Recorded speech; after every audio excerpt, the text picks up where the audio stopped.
नमस्कार दोस्तों, study impulse में आप सभी का स्वागत है। हमने बायोलॉजी के अंदर पीछे 3 क्लास करी हैं। 2 क्लास तो थ्योरी की थी, उसके बाद में तीसरी क्लास एमसीक्यू के बारे में थी। आज 4th क्लास की हम स्टार्ट करते हैं सेल ऑर्गेनली कोशिकांग के बारे में। आज हमें शुरुआतें करते हैं। सबसे पहले अगर हम बात करें सेल ऑर्गेनली, सेल ऑर्गेनली, इसको हिंदी के अंदर कोशिकांग कहा जाता है। कोशिकांग कहा जाता है, कोशिका के अंग। कोशिकांग क्या होता है? कोशिका के अंग होते हैं। कोशिका के अंदर कौन से अंग पाए जाते हैं। तो जो सेल ऑर्गेनली है, कोशिकांग है, इनको हम मुख्य रूप से 3 भाग में विभाजित करते हैं। कितने भाग में? 3 भाग में विभाजित करते हैं, विभाजित करते हैं। वो 3 भाग कौन से होते हैं? तो 3 प्रकार से इनको दोनों विभाजित किया। तो सबसे पहला होता है वो है मेम्ब्रेन लेस सेल ऑर्गेनली। सबसे पहले कौन सा होता है? मेम्ब्रेन लेस सेल ऑर्गेनली, इसको हम कहें झिल्ली रहित कोशिकांग। झिल्ली रहित कोशिकांग। दूसरी अगर हम बात करते हैं तो जो दूसरा है वो होता है सिंगल सेल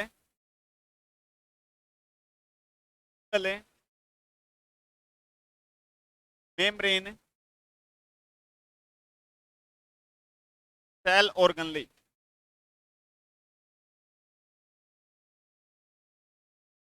एकल झिल्ली युक्त कोशिकांग। इसके बाहर से केवल एक झिल्ली पाई जाती है। तीसरा अगर हम बात करें वो होता है डबल मेम्ब्रेन सेल ऑर्गेनली।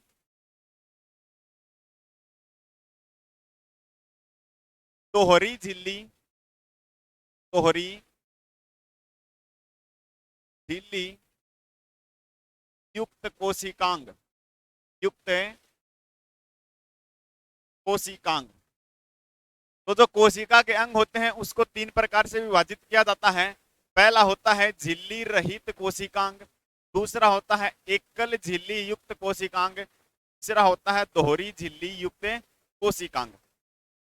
जैसे हम पढ़ते हैं कि कोशिका के अंग जैसे राइबोसोम है, लाइसोसोम है, गोल्जी बॉडी है, क्लोरोप्लास्ट है, माइक्रोट्यूब्यूल है, न्यूक्लियस है, माइटोकॉन्ड्रिया है।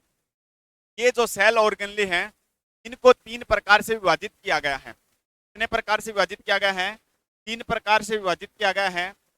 जिनके बाहर से कोशिका के बाहर, जिनके बाहर से झिल्ली नहीं पाई जाती उसको कहते हैं मेम्ब्रेन ऐसे सेल ऑर्गेनली कहते हैं। सबसे पहला एग्जांपल आता है मेम्ब्रेन लेस के अंदर है, वो आता है राइबोसोम। राइबोसोम आते हैं, राइबोसोम आते हैं। सबसे इंपॉर्टेंट क्वेश्चन है यहां से कि जो सेल के अंदर जो राइबोसोम पाया जाता है वो कैसा कोशिकांग है? तो वो झिल्ली रहित कोशिकांग है, उसके बाहर से कोई भी झिल्ली नहीं पाई जाती है। नेक्स्ट अगर हम बात करते हैं, दूसरा इसका एग्जांपल होगा माइक्रोट्यूब्यूल।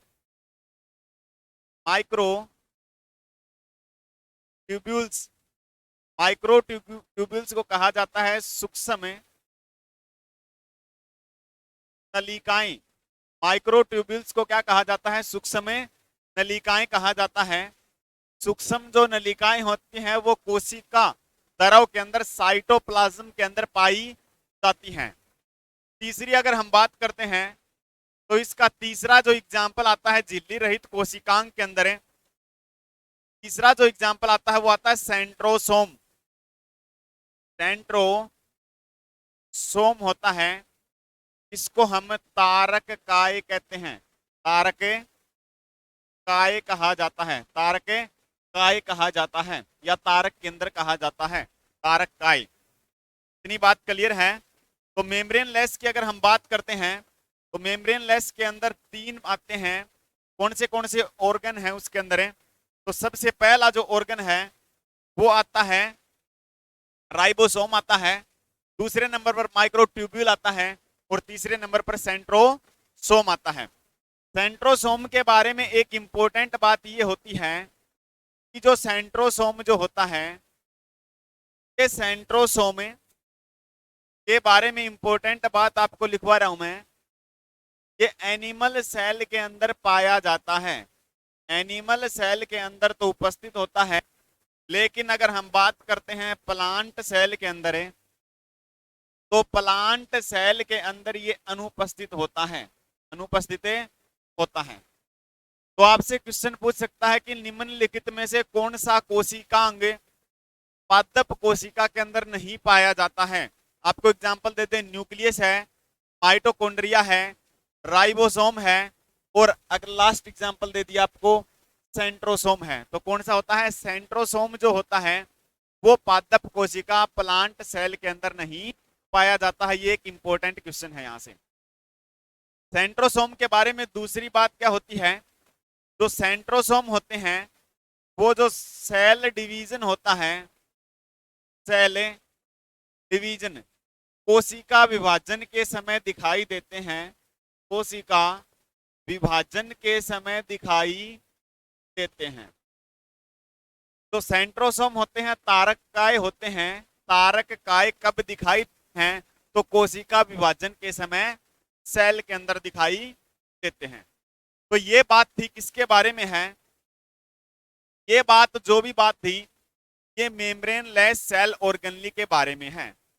दूसरी बात हम करते हैं सिंगल मेम्ब्रेन सेल ऑर्गेनली कौन से होते हैं?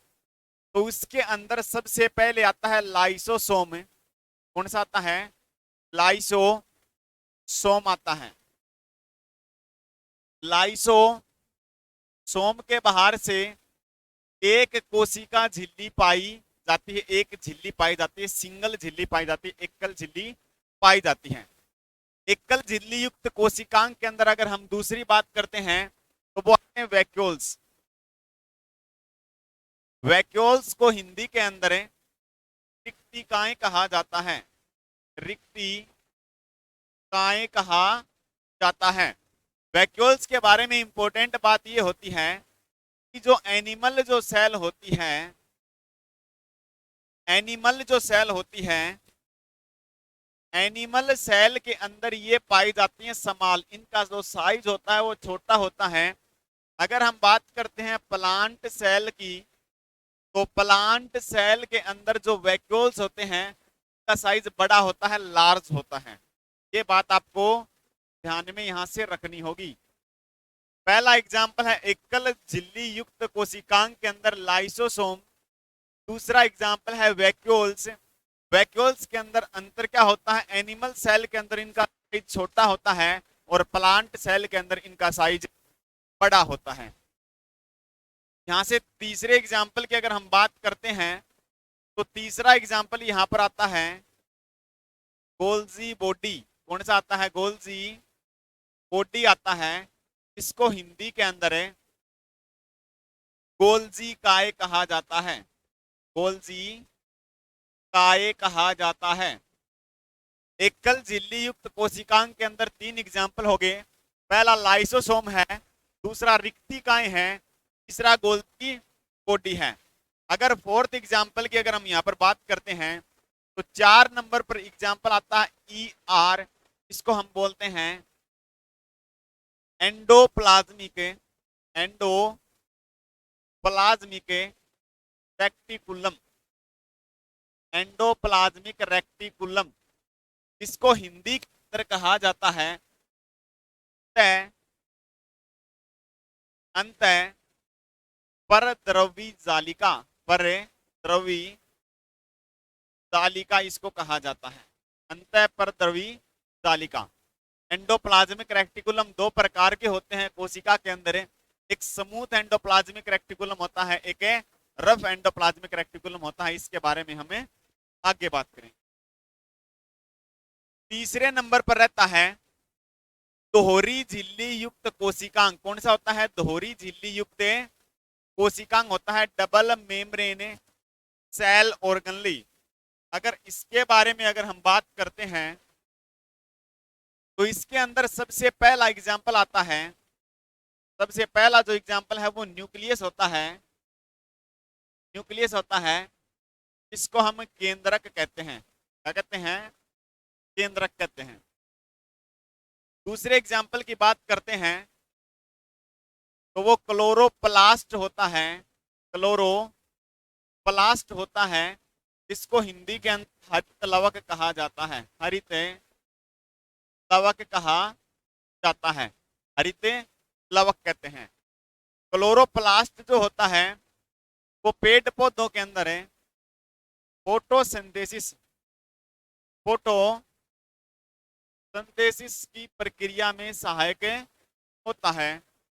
तीसरे एग्जाम्पल की अगर हम बात करते हैं तो यहां पर आता है माइटोकॉन्ड्रिया आता है। माइटोकॉन्ड्रिया आता है के अंदर माइटोकॉन्ड्रिया ही कहा जाता है, माइटोकॉन्ड्रिया। तो मैंने आपको सेल ऑर्गेनले कोशिकांग के बारे में बताया। उनको तीन प्रकार से विभाजित किया गया है। तीन प्रकार कौन से हैं? वो है मेम्ब्रेन लेस सेल ऑर्गेनली होता है। यहाँ पर सबसे पहले मैंने क्या बताया? मेम्ब्रेन लेस सेल ऑर्गेनली होते हैं, झिल्ली रहित कोशिकांग होते हैं। वो कौन से हैं? तो वो राइबोसोम होते हैं। राइबोसोम है। राइबोसोम के बारे में मैंने एक बात बताई थी कि राइबोसोम प्रोकैरियोटिक सेल और यूकैरियोटिक सेल दोनों कोशिकाओं के अंदर पाया जाने वाला कोशिकांग है। तो दोनों कोशिकाओं के अंदर पाया जाने वाला कोशिकांग कौन सा होता है? राइबोसोम होता है। लेकिन एक छोटा सा अंतर होता है, प्रोकैरियोटिक कोशिका के अंदर वो 70S होता है और यूकैरियोटिक कोशिका के अंदर वो 80S राइबोसोम होता है। दूसरा माइक्रोट्यूब्यूल है, सूक्ष्म नलिकाएं हैं जो कि साइटोप्लाज्म कोशिका द्रव्य के अंदर पाई जाती हैं। तीसरा सेंट्रोसोम होता है जिसको तारककाय कहा जाता है। ये भी एक झिल्ली रहित कोशिकांग है। इसके अंदर एक खास बात है कि ये एनिमल सेल के अंदर पाया जाता है और प्लांट सेल के अंदर नहीं पाया जाता है। ये कब दिखाई देता है? जब कोशिका विभाजन होता है, सेल डिवीजन होता है, तो उस टाइम पर यह दिखाई देता है। दूसरा विभाजन हमने किया सिंगल मेम्ब्रेन सेल ऑर्गेनली, एकल झिल्ली युक्त कोशिकांग। तो इसके अंदर एग्जाम्पल लिखवाए हैं। सबसे पहला लाइसोसोम होता है। दूसरा वैक्यूल्स है, रिक्तिकाएं जिसको हिंदी में कहा जाता है। रिक्तिकाओं के अंदर एक अंतर होता है, ये जो है एनिमल सेल के अंदर इनका साइज छोटा होता है और प्लांट सेल के अंदर इनका साइज बड़ा होता है। तीसरा एग्जाम्पल यहाँ पर लिखवाया गोल्जी बॉडी होता है। और चौथा एग्जाम्पल यहाँ पर लिखवाया है एंडोप्लाज्मिक रेक्टिकुलम होता है जिसको अंतःपरद्रवी जालिका कहा जाता है। ये एंडोप्लाज्मिक रेक्टिकुलम दो प्रकार का होता है, एक स्मूथ एंडोप्लाज्मिक रेक्टिकुलम होता है और एक रफ एंडोप्लाज्मिक रेक्टिकुलम होता है। तीसरी अगर हम बात करते हैं तो वो है डबल मेम्ब्रेन कोशिकांग होते हैं, दोहरी झिल्ली युक्त कोशिकांग। दोहरी झिल्ली युक्त कोशिकांग होते हैं। जिन कोशिकांग के बाहर से दोहरी झिल्ली पाई जाती है उनको दोहरी झिल्ली युक्त कोशिकांग कहा जाता है। सबसे पहला न्यूक्लियस होता है, केंद्रक। आगे हम बात करते हैं सेल ऑर्गेनले के बारे में। तो इस प्रकार से हमने सेल ऑर्गेनले को विभाजित किया है, membrane less cell organelle, membrane cell organelle और डबल मेम्ब्रेन सेल ऑर्गेनली। जो भी सेल, सबसे पहले आउटर कवरिंग के बारे में हम बात करते हैं। तो अगर सेल की आउटर कवरिंग के बारे में बात अगर की जाए, बाहरी आवरण, कोशिका का अगर बाहरी आवरण अगर हम देखते हैं तो उसके अंदर हमें दो चीज दिखाई देती हैं। एक होती है जिसको हम सेल वॉल कहते हैं और एक चीज होती है जिसको हमें सेल मेम्ब्रेन। तो अगर हम सेल का जब भी स्ट्रक्चर देखते हैं, यहाँ पर अगर हम सेल का स्ट्रक्चर देखें तो इसके अंदर क्या दिखाई देगा हमें, सेल का जो स्ट्रक्चर है, इस सेल के अंदर ये एक कैसी सेल है, structure of a typical animal cell, ये एक एनिमल सेल है। इस एनिमल सेल के अंदर हमें सबसे बाहर क्या दिखाई देगा, न्यूक्लियर इन्वलोप दिखाई देगा। इसको हमें क्या कहते हैं, सेल मेम्ब्रेन भी जिसको हम कह सकते हैं, सेल सॉरी सेल मेम्ब्रेन जिसको हम कहेंगे। न्यूक्लियर एनवलप तो न्यूक्लियस के बाहर से है, इस जो सेल के बाहर से है वो यहाँ पर है, ये प्लाज्मा मेम्ब्रेन है, प्लाज्मा मेम्ब्रेन है। यहाँ पर ये क्या है, प्लाज्मा मेम्ब्रेन है। एनिमल सेल के अंदर सबसे बाहर क्या होती है, प्लाज्मा मेम्ब्रेन होती है। इसी प्लाज्मा मेम्ब्रेन को हम सेल मेम्ब्रेन कहते हैं, इसी प्लाज्मा मेम्ब्रेन को सेल मेम्ब्रेन कहा जाता है। तो एनिमल सेल के अंदर अगर हम बात करते हैं तो सबसे बाहरी जो आवरण होता है, आउटर कवरिंग जो होती है, वो प्लाज्मा मेम्ब्रेन होती है। अगर हम बात करते हैं एनिमल सेल के अंदर अगर हम बात करते हैं तो एनिमल सेल के अंदर सबसे जो बाहरी आवरण जो होता है वो क्या होता है, सेल वॉल होता है। तो ये बात आपको ध्यान में रखनी है। बाहरी आवरण के बारे में अगर हम बात करते हैं तो एनिमल सेल के अंदर सबसे बाहर क्या होता है, प्लाज्मा मेम्ब्रेन होता है।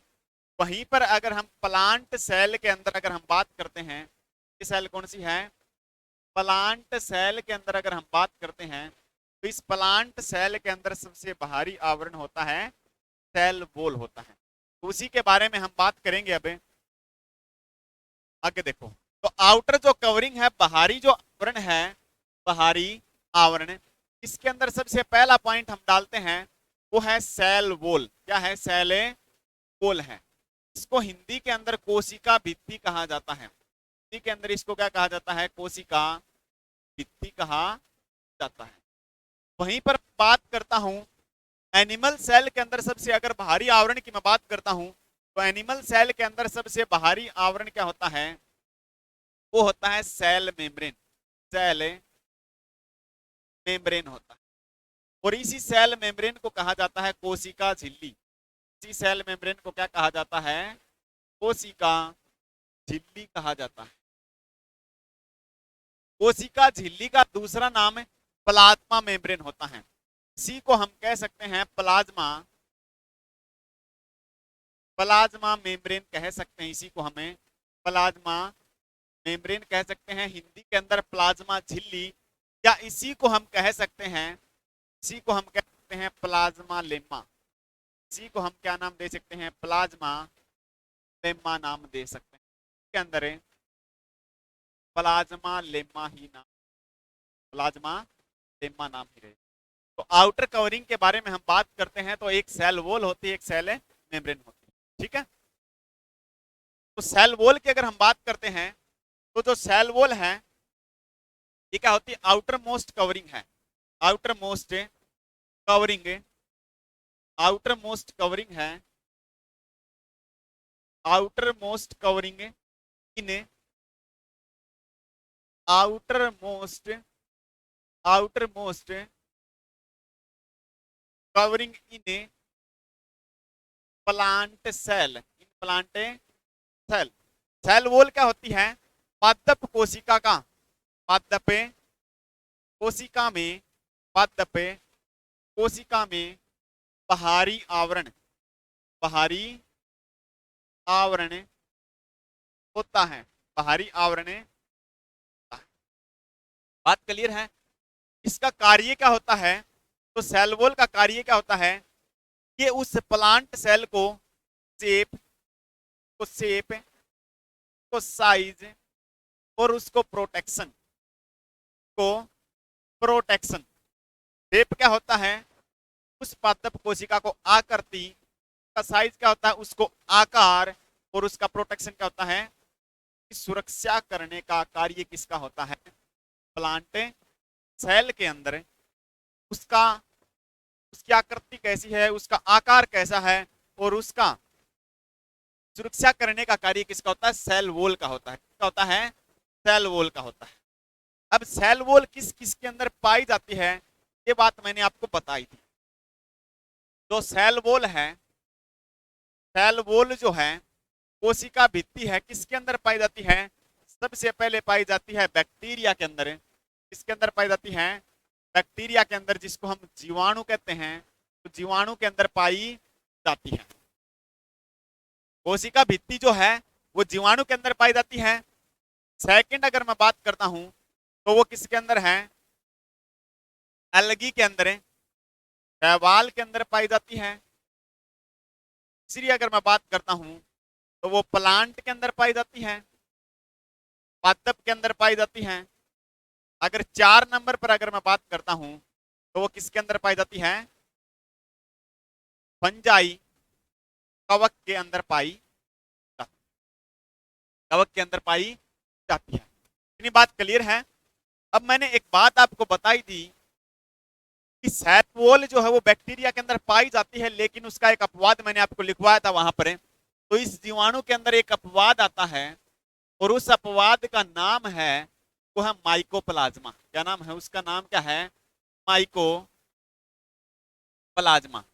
तो माइकोप्लाज्मा जीवाणु है, इसके अंदर सेल वॉल नहीं पाई जाती है। ये बात आपको नोट करके लिखनी होगी कि माइकोप्लाज्मा के अंदर क्या नहीं पाई जाती है? सेल वॉल नहीं पाई जाती है। अगर मैं बात करता हूं जीवाणु के अंदर, बैक्टीरिया के अंदर जो सेल वॉल होती है वो पेप्टाइडोग्लाइकोन की, पेप्टाइडोग्लाइकोन की बनी होती है। बैक्टीरिया के अंदर जो सेल वॉल होती है वो किसकी बनी होती है? पेप्टाइडोग्लाइकोन की बनी होती है। वहीं पर अगर हम बात करते हैं एल्गी के अंदर, शैवाल के अंदर, वो सेलुलोज की बनी होती है, सेलुलोज की बनी होती है, प्लस में कैल्शियम कार्बोनेट की बनी होती है। CaCO3 का नाम क्या होता है? साइंटिफिक नेम की अगर हम बात करते हैं तो वो क्या होता है? कैल्शियम कार्बोनेट होता है। इसकी बनी होती है कैल्शियम कार्बोनेट की बनी होती है। देखो, बैक्टीरिया के अंदर सेल वॉल पेप्टाइडोग्लाइकोन की बनी होती है, लेकिन एक बैक्टीरिया है जिसके अंदर सेल वॉल नहीं पाई जाती है, उसका नाम है माइकोप्लाज्मा। वो एक अपवाद है। शैवाल के अंदर जो सेल वॉल होती है वो सेलुलोज प्लस कैल्शियम कार्बोनेट की बनी होती है। वहीं पर प्लांट के अंदर जो होती है वो सेलुलोज प्लस में हेमी सेलुलोज की बनी, प्लस में हेमी सेलुलोज की बनी होती है। सेलुलोज प्लस में जो ना हेमी सेलुलोज की बनी होती है। इतनी बात क्लियर है प्लांट के अंदर। अगर हम बात करते हैं फंजाई के अंदर तो वो किसकी बनी होती है? काइटिन की बनी होती है। फंजाई के अंदर किसकी बनी होती है? काइटिन बनी होती है। अगर फंजाई के अंदर अगर हम बात करते हैं तो वो काइटिन की बनी होती है। तो ये बात थी हमारी यहाँ पर किसके बारे में? सेल वॉल के अंदर, सेल वॉल के बारे में बात थी। सेल वॉल जो होती है वो पादपों की जो है ना बाहरी कवरिंग, सबसे बाहरी आवरण होता है। तो पादप कोशिका को आकृति, आकार और उसकी सुरक्षा करने का कार्य करता है। अगर हम बात करें सेल वॉल किस किस के अंदर पाई जाती है? बैक्टीरिया के अंदर, एल्गी के अंदर, प्लांट के अंदर और फंजाई के अंदर पाई जाती है। अगर हम बात करें किस जीवाणु के अंदर जो है सेल वॉल नहीं पाई जाती तो माइकोप्लाज्मा एक अपवाद है।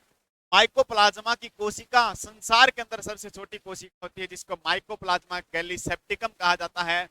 और माइकोप्लाज्मा का दूसरा नाम पीपीएलओ प्लूरोनिमोनिया लाइक ऑर्गेनिज्म होता है, और अमलो मोलिकुलर या फिर माइकोप्लाज्मा लाइक ऑर्गेनिज्म होता है। ये बात मैंने आपको पिछली वीडियो के अंदर बता रखी है। तो बैक्टीरिया के अंदर जो सेल वॉल वो पेप्टाइडोग्लाइकोन की बनी होती है। जो एल्गी के अंदर होती है वो सेलुलोज प्लस कैल्शियम कार्बोनेट की बनी होती है। तो प्लांट के अंदर जो होती है वो सेलुलोज प्लस हेमी सेलुलोज की बनी होती है। और जो कवक के अंदर जो सेल वॉल होती है वो काइटिन की बनी होती है, काइटिन की बनी होती है।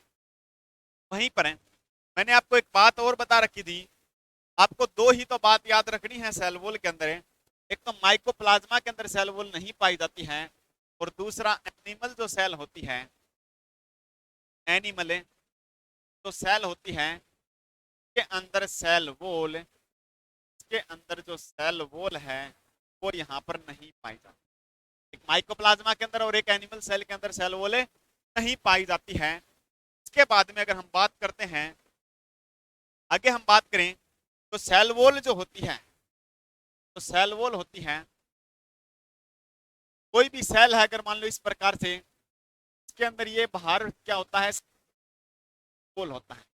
ये सेल वॉल पाई जाएगी किसके अंदर है, अगर वो बैक्टीरिया है, जीवाणु है, अगर वो अलगी है, शैवाल है, अगर वो प्लांट है, पादप है, अगर वो फंजाई है, कवक है, तो उसके अंदर सेल वॉल बाहरी पाई जाती है। तो उसके अंदर सेल वॉल क्या होती है, आउटर होती है। सबसे बाहर क्या होती है, सेल वॉल होती है।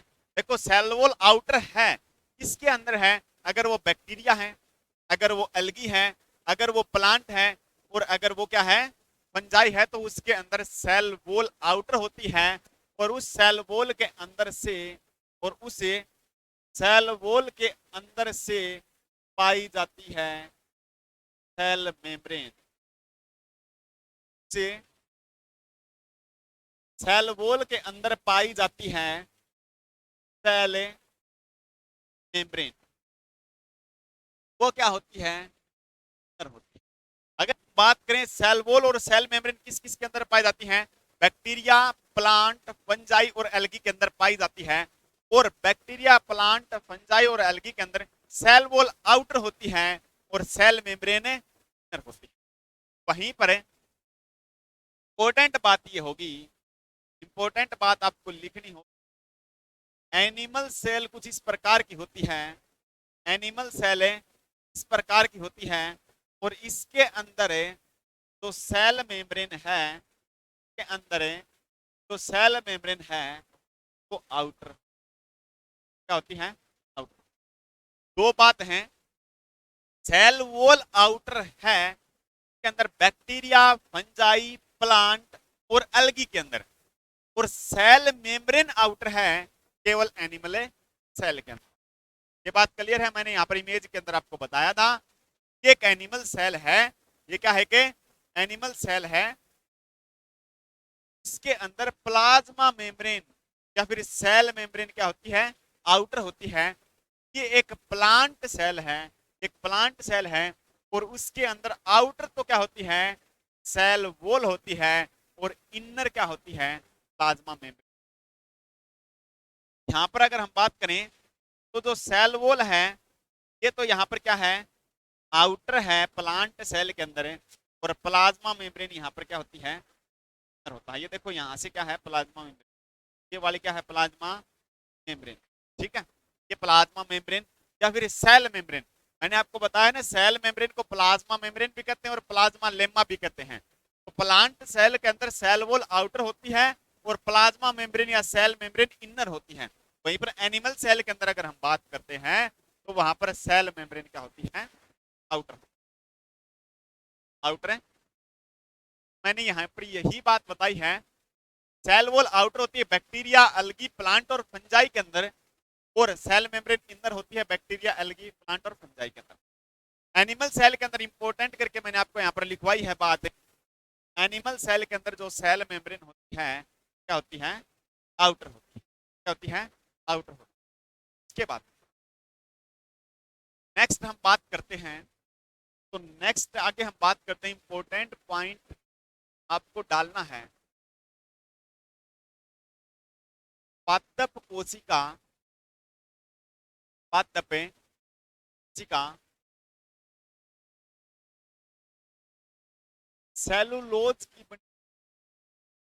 सेलुलोज की, मैंने आपको बताया था कि पादप कोशिका जो है, कोशिका भित्ति, पादप के अंदर जो कोशिका भित्ति है वो सेलुलोज की बनी है। और जो सेलुलोज जो है एक पॉलीसेकेराइड है। कैसा होता है, पॉलीसेकेराइड। के अंदर भी इसी को ऐसे ही लिखा जाएगा, पॉलीसेकेराइड, पॉलीसेकेराइड होता है। तो कार्बोहाइड्रेट जो होते हैं वो तीन प्रकार से विभाजित होते हैं। मैं आपको यहाँ पर ब्रीफ बता रहा हूँ इस साइड में एक बार। तो कार्बोहाइड्रेट जो होते हैं, कार्बोहाइड्रेट जो होते हैं वो तीन प्रकार के होते हैं, तीन प्रकार के होते हैं। कौन से कौन से, एक मोनोसैकेराइड होता है, यहाँ पर कौन सा होता है, मोनोसैकेराइड होता है, यहाँ पर डाई सैकेराइड होता है। डाई सैकेराइड को ओलिगो भी कहते हैं, डाई सैकेराइड को क्या कहा जाता है, ओलिगोसैकेराइड भी कहा जाता है। और तीसरा होता है पॉलीसैकेराइड होते हैं, तीसरे सैकेराइड होते हैं, पॉलीसैकेराइड होते हैं। तो जो कार्बोहाइड्रेट तीन प्रकार के होते हैं, मोनोसैकेराइड, डाई को ओलिगो भी कहा जाता है, डाई सैकेराइड को ओलिगोसैकेराइड भी कहा जाता है। तीसरा होता है पॉलीसैकेराइड होता है। मोनोसैकेराइड के अंदर एग्जांपल अगर हम बात करें, आपने सुना होगा ना, ग्लूकोज होता है, फ्रक्टोज होता है, ठीक है, इस प्रकार से लैक्टोज होता है। तो मोनोसैकेराइड के अंदर अगर हम एग्जांपल की बात करते हैं, मोनोसैकेराइड के अंदर एग्जांपल आते हैं जैसे ग्लूकोज है, जैसे फ्रक्टोज है, जैसे फ्रक्टोज है, जैसे लैक्टोज है, जैसे लैक्टोज है। डाइसैकेराइड के अंदर अगर मैं बात करता हूं, डाइसैकेराइड के अंदर है, सबसे पहले आता है माल्टोज, माल्टोज आता है। दूसरे नंबर पर आता है सुक्रोज, सुक्रोज आता है। हिंदी के अंदर सेम नाम रहेंगे, माल्टोज को माल्टोज कहा जाता है, सुक्रोज कहा जाता है, ग्लूकोज कहा जाता है, फ्रक्टोज को फ्रक्टोज, लैक्टोज को लैक्टोज कहा जाता है। तीसरा आता है डाइसैकेराइड के अंदर है गैलेक्टोज होता है गैलेक्टोज। वहीं पर पॉलीसैकेराइड के अंदर अगर मैं बात करता हूं, पॉलीसैकेराइड के अंदर सबसे पहला आता है सेलुलोज होता है, सेलुलोज होता है। सेकंड में बात करता हूं तो स्टार्च होता है। थर्ड में बात करता हूं तो ग्लाइकोजन होता है। और अगर मैं फोर्थ अगर मैं बात करता हूं तो काइटिन होता है। फोर्थ कौन सा होता है, काइटिन।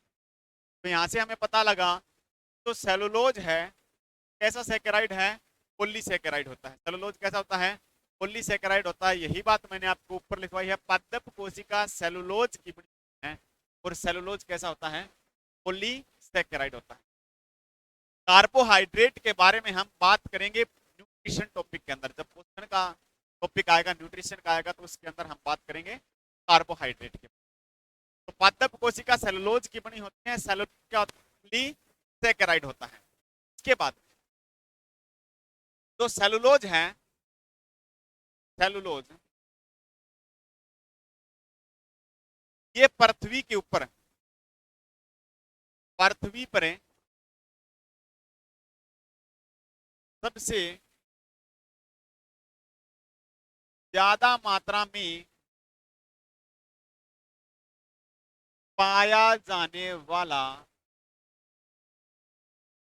शर्करा है। तो कौन सा कार्बोहाइड्रेट है जो पृथ्वी के ऊपर सबसे ज्यादा मात्रा में पाया जाता है, तो वो कार्बोहाइड्रेट कौन सा होता है, सेलुलोज जो है वो पृथ्वी के ऊपर सबसे ज्यादा मात्रा के अंदर पाया जाने वाला शर्करा होता है। तो सेलुलोज होता है एक डेड पार्ट होता है, कैसा होता है, डेड पार्ट होता है। सेलुलोज के अंदर है जो पानी की मात्रा होती है H2O, वाटर की मात्रा बहुत कम या न के बराबर जो है इसके अंदर पानी पाया जाता है। सेलुलोज के अंदर पानी नहीं पाया जाता है, इसके कारण ये क्या होता है, डेड पार्ट होता है। और डेड पार्ट होने के कारण, डेड पार्ट होने के कारण ये क्या होता है, इसके अंदर डेड पार्ट होने के कारण ही जो प्लांट के अंदर है लोकोमोशन नहीं होता। मतलब प्लांट जो है ना घूम फिर क्यों फिर नहीं सकते, कि प्लांट की सेल इसकी बनी होती है, सेलुलोज की बनी होती है। और सेलुलोज क्या होता है, एक डेड पार्ट होता है। डेड पार्ट क्या होता है, उसके अंदर पानी की मात्रा नहीं पाई जाती, इसी कारण जो है पादप कोशिका लोकोमोशन नहीं कर सकती, लोकोमोशन नहीं होता है। तो प्लांट सेल के अंदर लोकोमोशन नहीं होता है।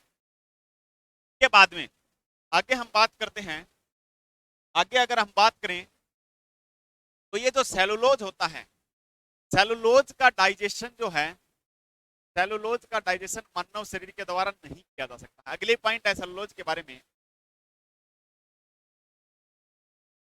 सेलुलोज का डाइजेशन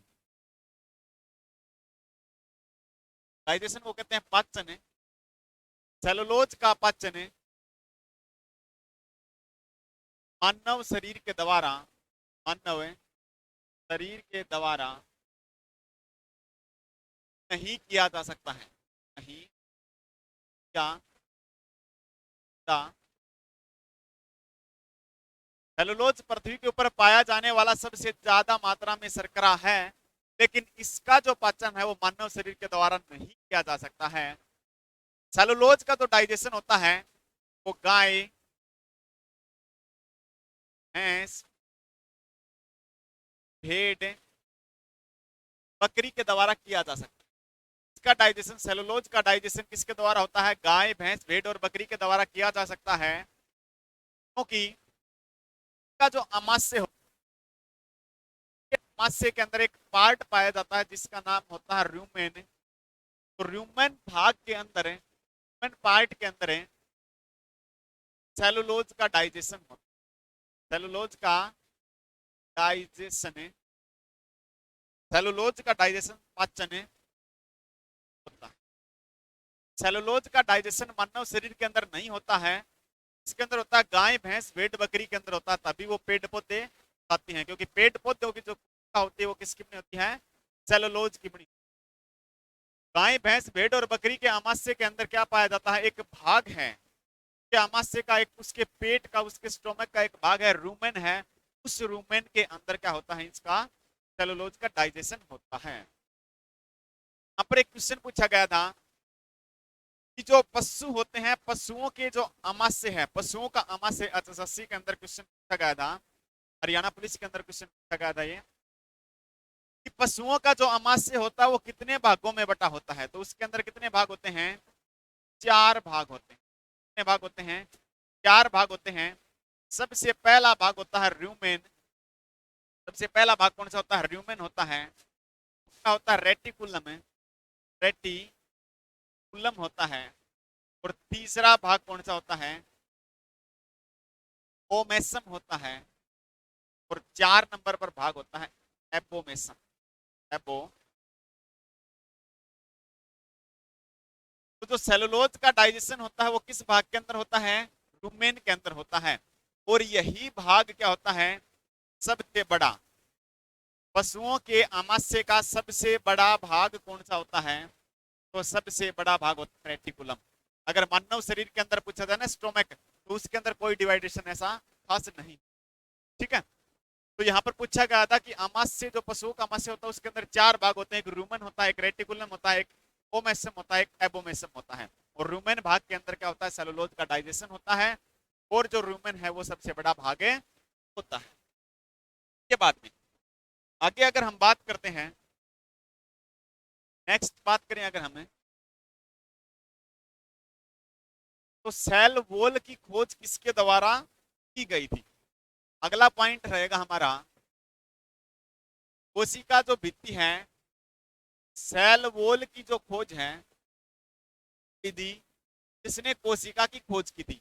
रॉबर्ट हुक के द्वारा की गई, के द्वारा की गई थी, रॉबर्ट हुक के द्वारा की गई थी। रॉबर्ट हुक को क्या कहा जाता है? Father of cytology. साइटोलॉजी क्या होता है? कोशिका विज्ञान, कोशिका के अध्ययन को हम साइटोलॉजी कहते हैं। तो फादर ऑफ साइटोलॉजी किसको कहा जाता है? रॉबर्ट हुक को कहा जाता है। मैंने आपको साथ में बताया था father of Indian cytology Arun Kumar Sharma को कहा जाता है, और father of modern cytology Carl P Swanson को कहा जाता है। सेल वॉल द्वारा की गई थी, रॉबर्ट हुक के द्वारा जो है सेल वॉल की खोजें की गई थी। इसके बाद मैंने आपको बताया है बैक्टीरिया के अंदर सेल वॉल पाई जाती है। किसके अंदर पाई जाती है? बैक्टीरिया के अंदर, जीवाणु के अंदर सेल वॉल पाई जाती है। जीवाणु 2 प्रकार के होते हैं, एक हमारे लिए हार्मफुल होते हैं, हार्मफुल होते हैं, और एक हमारे लिए हेल्पफुल होते हैं, हेल्पफुल होते हैं। लेकिन वायरस हमेशा हमारे लिए हार्मफुल होता है, वायरस हमेशा हार्मफुल होता है। तो बैक्टीरिया होते हैं वो हार्मफुल भी होते हैं और हेल्पफुल भी होते हैं। अब जो बैक्टीरिया है वो भी तो किसके बने होते हैं? सेल वॉल पाई जाती है, उनके बाहर से क्या पाई जाती है? सेल वॉल पाई जाती है। तो बैक्टीरिया को पहचानने के लिए, बैक्टीरिया की पहचान के लिए, जब बैक्टीरिया को माइक्रोस्कोप के नीचे रखते हैं तो उसको पहचानने के लिए वो किस प्रकार का बैक्टीरिया है, वहां पर एक डाई का प्रयोग किया जाता है, उसका नाम है ग्राम एन डाई। उसके ऊपर एक डाई डाल दी जाती है, जब वो माइक्रोस्कोप के नीचे देखते हैं तो उसके ऊपर एक डाई डाल दी जाती है।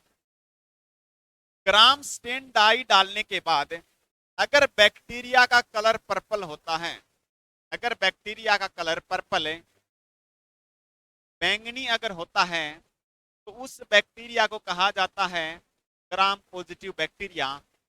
क्या कहा जाता है? ग्राम बैक्टीरिया कहा जाता है। क्या कहा जाता है? ग्राम पॉजिटिव बैक्टीरिया कहा जाता है। अगर ग्राम स्टेन डाई डालने पर बैक्टीरिया का कलर हमें पिंक दिखाई देता है, पिंक दिखाई देता है, पिंक कलर हमें दिखाई देता है, गुलाबी कलर अगर हमें दिखाई देता है, तो बैक्टीरिया कैसे होते हैं? तो होते हैं ग्राम नेगेटिव बैक्टीरिया। बैक्टीरिया कैसे होते हैं? Gram negative bacteria. तो बैक्टीरिया दो प्रकार के होते हैं, ग्राम पॉजिटिव बैक्टीरिया होते हैं, एक ग्राम नेगेटिव बैक्टीरिया होते हैं। तो इनका पता किस प्रकार से लगाया जाता? तो इनका पता एक वैज्ञानिक के नाम पर डाई का नाम रखा गया है, जिसका नाम है ग्राम स्टेन डाई। अगर ग्राम स्टेन डाई डालने के ऊपर अगर बैक्टीरिया का कलर पर्पल होता है, बैंगनी होता है, तो वो ग्राम पॉजिटिव बैक्टीरिया होता है।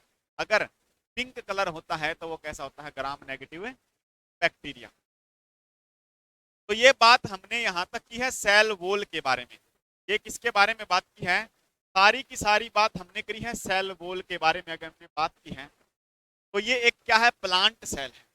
यहाँ पर क्या है? कहें प्लांट सेल। प्लांट सेल के अंदर मैंने आपको बताया था जो सेल वॉल है, सेल वॉल क्या होती है? आउटर होती है। सेल वॉल क्या होती है? आउटर होती है। इसके अंदर ये देखो, यहाँ पर ये वैक्यूल है। ये क्या है? वैक्यूल है। इसको रिक्तिकाएं कहते हैं, रिक्तिकाएं कहते हैं। और रिक्ति के बारे में मैंने आपको बताया है, एनिमल सेल के अंदर स्मॉल होती है और प्लांट सेल के अंदर देखो लार्ज साइज होता है। ये क्या है? ये केंद्रक है, न्यूक्लियस है। ये चीज क्या है? ये माइटोकॉन्ड्रिया है, माइटोकॉन्ड्रिया है। ये क्या है? क्लोरोप्लास्ट है, हरित लवक है। ये क्या है? हरित लवक है। ये साइटोप्लाज्म है, कोशिका द्रव्य है, साइटोप्लाज्म है। देखो यहाँ पर ये डबल मेम्ब्रेन सेल ऑर्गेनली है। डबल मेम्ब्रेन सेल ऑर्गेनली कौन से हैं? ये है माइटोकॉन्ड्रिया है और क्लोरोप्लास्ट है। ये क्या है? डबल मेम्ब्रेन ऑर्गेनली है। सिंगल सेल के अंदर लाइसोसोम बताया था, वैक्यूल बताया था, लाइसोसोम बताया था, वैक्यूल बताया था, तुलसी बॉडी बताया था, एंडोप्लाज्मिक रेक्टिकुलम। मेम्ब्रेन लेस के अंदर मैंने आपको कौन सा बताया था? मेम्ब्रेन लेस के अंदर राइबोसोम बताया था, माइक्रोट्यूब्यूल बताया था और कारक का सेंट्रोसोम बताया था। ये बात क्लियर है? तो हमने यहाँ तक बात करी है इसके बारे में, सेल वॉल के बारे में। सेल वॉल के बारे में हमने पढ़ दिया है। अब हम बात करते हैं सेल मेम्ब्रेन के बारे में। अगली हमारी बात रहेगी सेल मेम्ब्रेन के बारे में। यहाँ पर 2 नंबर डालना। हमने एक पॉइंट के बारे में बात करी है अभी तक, सेल वॉल के बारे में। दूसरा आता है cell membrane. Cell membrane Hindi के अंदर कहेंगे कोशिका, कोशिका झिल्ली का सी। दूसरा नाम होता है प्लाज्मा मेम्ब्रेन। दूसरा नाम क्या होता है? प्लाज्मा मेम्ब्रेन होता है।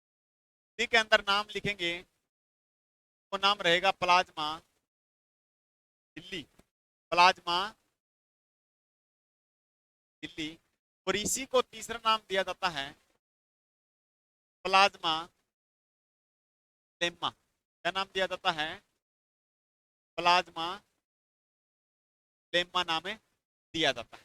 तो हम बात करते हैं सेल मेम्ब्रेन के बारे में। तो सेल मेम्ब्रेन अगर हम बात करें प्लांट सेल के अंदर, तो मैंने आपको बताया था प्लांट सेल के अंदर जो सेल मेम्ब्रेन जो होती है, प्लांट सेल के अंदर है, तो सेल मेम्ब्रेन जो होती है वो क्या होती है? इनर होती है, अंदर की तरफ होती है। क्योंकि प्लांट सेल के अंदर बाहर से क्या होता है, सेल वॉल होती है, और उस सेल वॉल के अंदर से क्या होती है, सेल मेम्ब्रेन होती है। इसके अंदर से क्या होती है, सेल मेम्ब्रेन होती है। तो सेल मेम्ब्रेन यहाँ पर क्या होती है, प्लांट सेल के अंदर तो सेल मेम्ब्रेन इनर होती है, और सेल वॉल इसके अंदर प्लांट सेल के अंदर आउटर होती है।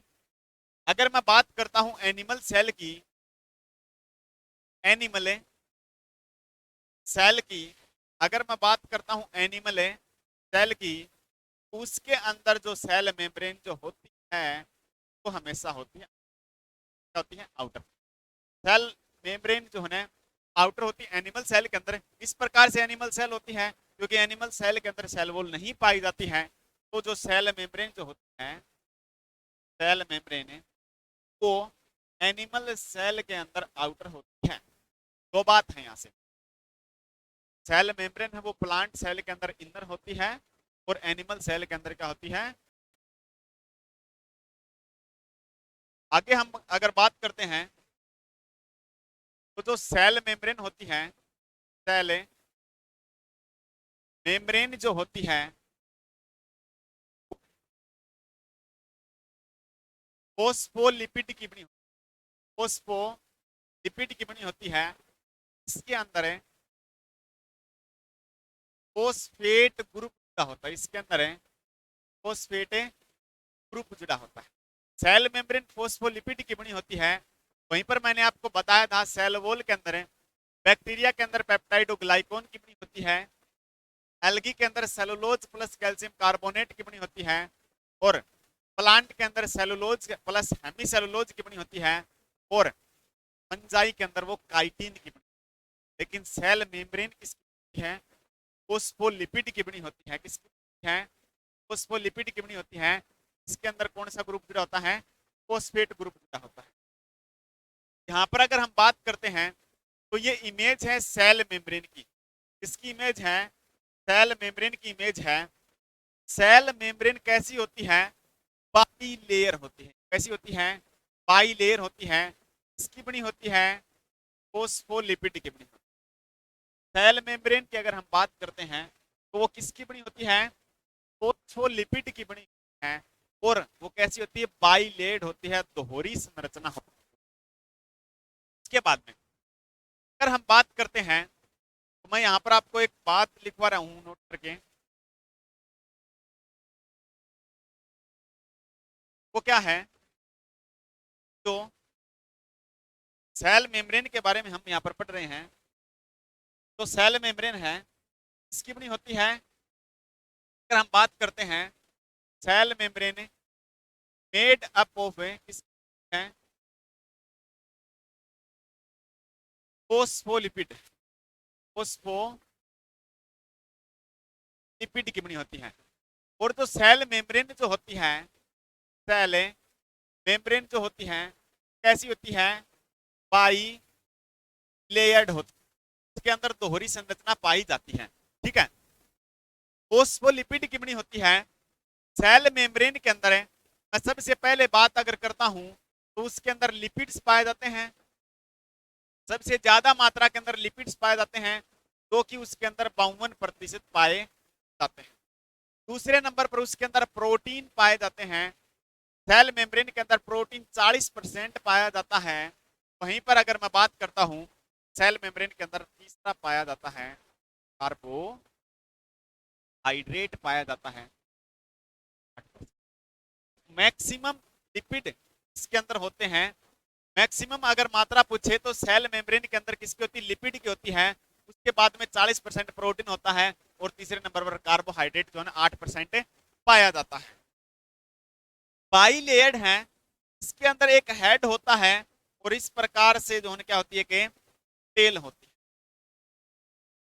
इस प्रकार से क्या होती है, टेल होती है। इस इमेज के अंदर अगर हम देखेंगे तो यहाँ पर देखो ये एक हेड है, यहाँ पर देखो इस प्रकार से इमेज आपको दिखाई दे रही होगी। ये हेड है, ये क्या होता है, हेड है, और ये इसकी क्या होती है, टेल पार्ट होता है। कैसा पार्ट होता है, टेल पार्ट। और ऊपर वाला कैसा पार्ट होता है, हेड पार्ट होता है।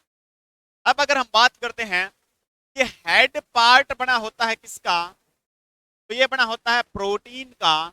हेड पार्ट किसका बना होता है, प्रोटीन का बना होता है।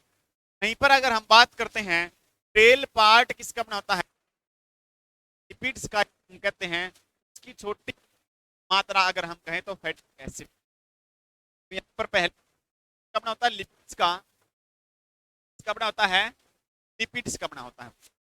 तो एक हेड पार्ट होता है, एक टेल पार्ट होता है। हेड पार्ट प्रोटीन का बना होता है और वहीं पर टेल पार्ट किसका बना होता है, लिपिड्स का।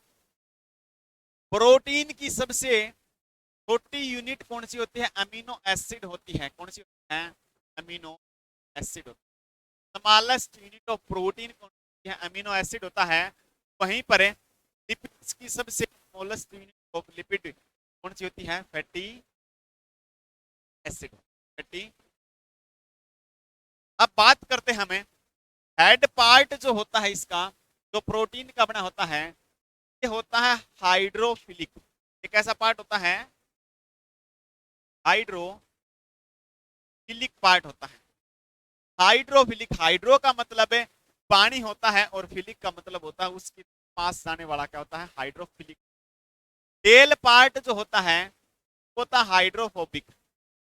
हाइड्रोफोबिक, फोबिया का मतलब भय होता है।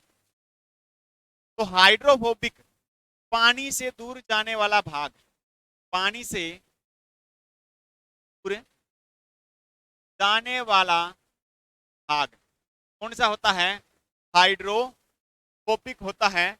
तो टेल पार्ट है, जो टेल पार्ट होता है वो हाइड्रोफोबिक होता है, पानी से दूर जाता है। वैसे हम यहाँ से ये भी जान सकते हैं कि जो फैटी एसिड है, जैसे तेल है, जैसे ऑयल होता है और जैसे घी होता है, ये दोनों पानी के अंदर नहीं घुलते हैं, ये हाइड्रोफोबिक होते हैं। कैसे होते हैं, हाइड्रोफोबिक होते हैं। और जो पानी के अंदर घुलनशील होता है, पानी में घुलनशील, पानी में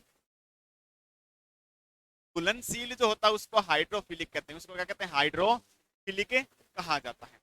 तो ये सारी बात अगर हम इमेज के अंदर यहाँ पर देखें तो ये देखो, सबसे पहली बात ये है, इस इमेज के अंदर आपको दिखाई दे रहा होगा कि सेल जो मेम्ब्रेन का स्ट्रक्चर है, किसका स्ट्रक्चर है, ये सेल मेम्ब्रेन का स्ट्रक्चर है। सेल मेम्ब्रेन बनी है किसकी, फोस्फोलिपिड की बनी होती है। कैसी लेयर है, दोहरी संरचना है, बाई लेयर होती है। कैसी लेयर होती है, बाई लेयर होती है। यहाँ पर आप दिखाई दे रहा होगा आपको, ये इस प्रकार की इमेज है, ये इसका हेड पार्ट है और ये इसका टेल पार्ट है। इसी प्रकार से नीचे वाले संरचना के अंदर ये हेड है, ये इसकी टेल है। इस प्रकार से होती है, तो दोहरी संरचना होती है। दूसरी बात क्या लिखो है, दोहरी संरचना बनी होती है फोस्फोलिपिड की। इसके अंदर 52% लिपिड होता है, 40% प्रोटीन होता है, 8% कार्बोहाइड्रेट होता है। ये जो इमेज है इसके अंदर ये हेड होता है, हेड प्रोटीन का बना होता है, प्रोटीन की स्मॉलेस्ट यूनिट अमीनो एसिड होती है। टेल जो है वो लिपिड का बना होता है, लिपिड की स्मॉलेस्ट यूनिट फैटी एसिड होती है। फैटी एसिड वाला जो पार्ट होता है ये हाइड्रोफोबिक होता है, पानी से दूर जाने वाला भाग होता है। और जो हेड पार्ट होता है ये हाइड्रोफिलिक होता है, पानी में घुलनशील होता है। इसके बाद में यहाँ पर हम देख सकते हैं, तो ये हेड वाला जो पार्ट है, देखो ये वाला जो हेड वाला जो पार्ट है, ये है हाइड्रोफिलिक हेड। कैसा है, हाइड्रोफिलिक हेड है। और जो टेल वाला है, ये देखो यहाँ पर ये टेल वाला, ये कैसा, हाइड्रोफोबिक टेल होती है।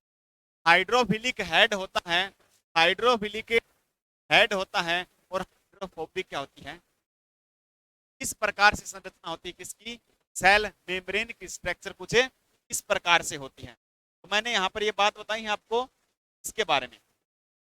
नेक्स्ट अगर हम बात करते हैं, नेक्स्ट अगर हम बात करते हैं, इसकी जो मोटाई है, इसकी ये वाली जो मोटाई होती है ना, ये थिकनेस जो है कितनी है इसकी, अगर मैं इस थिकनेस की अगर हम बात करते हैं, तो अब हम इसकी मोटाई के बारे में बात करते हैं। सेल मेम्ब्रेन, सेल मेम्ब्रेन की मोटाई की अगर मैं बात करता हूं तो इसकी मोटाई कितनी होती है, तो ये होती है 75 एंगस्ट्रोम की होती है। कितनी होती है, 75 एंगस्ट्रोम की होती है। अगर नैनोमीटर के अंदर दे आपको तो 7.5 नैनोमीटर की होती है। अगर माइक्रोमीटर के अंदर आपको दिया जाए तो 0.0075 माइक्रोमीटर की होती है। माइक्रोमीटर 0.0075 माइक्रोमीटर की होती है। ये किस प्रकार से होती है? तो आपको पता होगा कि एक एंगस्ट्रॉन्ग बराबर होता है 10 की पावर -10 मीटर के बराबर होता है। तो एंगस्ट्रॉन्ग के अंदर पूछा जाए तो ये 75 एंगस्ट्रॉन्ग की मोटाई होती है इसकी। वहीं पर अगर 1 नैनोमीटर की अगर हम बात करते हैं तो 10 की पावर -9 मीटर के बराबर होता है। एक जीरो यहाँ से घट गई, ठीक है, तो यहाँ पर हो जाएगा 7.5 नैनोमीटर होता है। वहीं पर अगर हम बात करते हैं 1 माइक्रोमीटर के अंदर क्या होता है, 10 की पावर -6 मीटर होता है। तो माइक्रोमीटर के अंदर पूछा जाए तो 0.0075 माइक्रोमीटर होता है।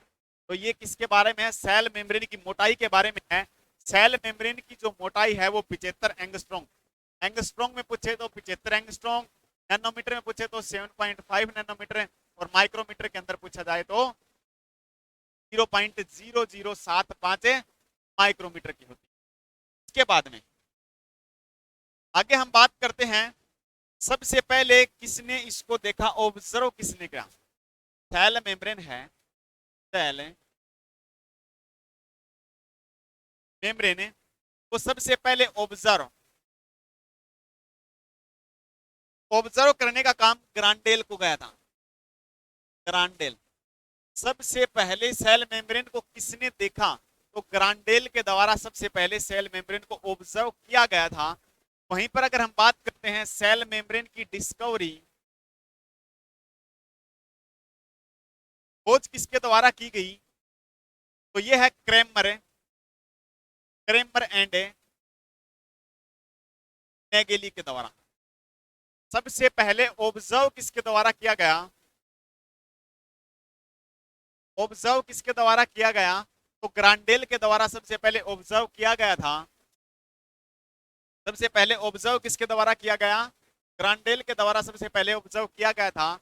वहीं पर अगर डिस्कवरी की बात करते हैं तो सेल मेम्ब्रेन की डिस्कवरी क्रेमर एंड नेगेली के द्वारा की गई थी।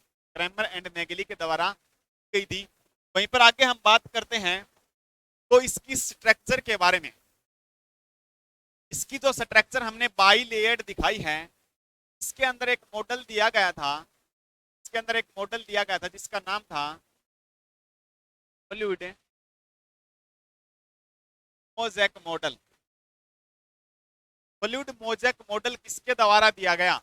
ये जो हम यहाँ पर शेप दिखाई देते हैं ना, ये दोहरी लेयर है इस प्रकार से, तो मेम्ब्रेन की, सेल मेम्ब्रेन की, ये कौन सा मॉडल है? Fluid mosaic model. इसके द्वारा दिया गया तो वो सिंगर एंड निकोलसन के द्वारा। ये मॉडल किसके द्वारा दिया गया? तो ये मॉडल दिया गया था सिंगर एंड निकोलसन के द्वारा। तो तीन बात आपको ध्यान में रखनी है सेल मेम्ब्रेन। सेल वॉल के अंदर तो एक ही बात है, सेल वॉल की खोज किसने की? रॉबर्ट हुक के द्वारा की गई, फादर ऑफ साइटोलॉजी कहा जाता है। सेल मेम्ब्रेन सबसे पहले ऑब्जर्व किसके द्वारा की गई थी? ग्रांडेल के द्वारा। सबसे पहले डिस्कवरी क्रेमर एंड नेगेली के द्वारा। स्ट्रक्चर है, इसके अंदर एक मॉडल दिया गया फ्लूइड मोज़ेक मॉडल, वो किसके द्वारा दिया गया? सिंगर एंड निकोलसन के द्वारा वो मॉडल किया गया था। के बाद में अगर हम सेल मेम्ब्रेन के फंक्शन के बारे में अगर हम बात करते हैं, सेल मेम्ब्रेन का फंक्शन क्या होता है? तो सेल मेम्ब्रेन के अंदर हम सबसे पहले एक बात पढ़ते हैं, सेल मेम्ब्रेन क्या होती है? सेमी परमिएबल मेम्ब्रेन होती है। सेल मेम्ब्रेन कैसी होती है? सेमी परमिएबल मेम्ब्रेन होती है, जिसको अर्ध पारगम में झिल्ली कहा जाता है। अर्ध पारगम में झिल्ली कहा जाता है, अर्ध पारगम में झिल्ली कहा जाता है, या इसी को हम कह सकते हैं selective permeable, selective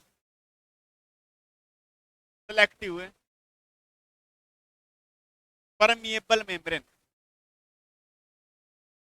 permeable membrane भी इसको कह सकते हैं चयनात्मक झिल्ली, चयनात्मक